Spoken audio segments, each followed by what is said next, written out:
Welcome back. ఇక online betting అనేది అంతర్జాతీయ నేరంగా మారిందని సీఎం రేవంత్ రెడ్డి అన్నారు. ఆన్లైన్ బెట్టింగ్, రమ్మీ పట్ల కఠినంగా వ్యవహరించాలని రాష్ట్ర ప్రభుత్వం నిర్ణయం తీసుకున్నట్లుగా తెలిపారు. వాటిని నిషేధించేందుకు స్పెషల్ ఇన్వెస్టిగేషన్ టీమ్ సిట్ ఏర్పాటు చేయాలనే నిర్ణయం తీసుకున్నట్టుగా వెల్లడించారు. ఇలాంటి కేసుల్లో పడే శిక్షలను కూడా సవరించాల్సిన అవసరం ఉందన్నారు.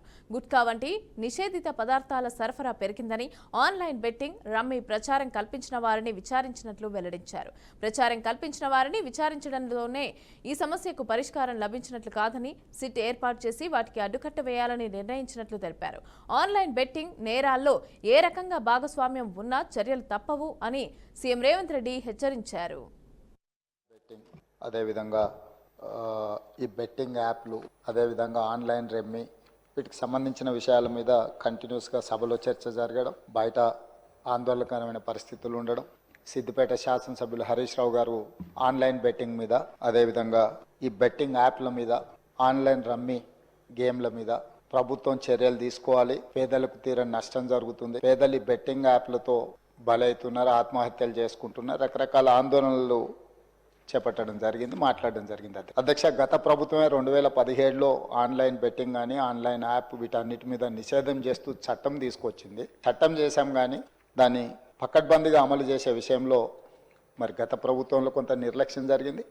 ఈ మధ్యకాలంలో అది చాలా వేగంగా తెలంగాణ రాష్ట్రంలో దుర్వినియోగం జరుగుతుంది. అందుకే అధ్యక్ష, తమ ద్వారా ఇది పక్క రాష్ట్రాలు, దేశము, ఇతర దేశాలు ఈ నేరం ఒక రకంగా అంతర్జాతీయ స్థాయిలో, రాష్ట్ర స్థాయి నుంచి మొదలు పెడితే అంతర్జాతీయ స్థాయి వరకు వివిధ రకాల సంస్థలు, వ్యక్తులు, రకరకాల దేశాలకు సంబంధించిన నేరగాళ్ళు అందరూ కూడా ఇందులో పాల్గొంటున్నారు.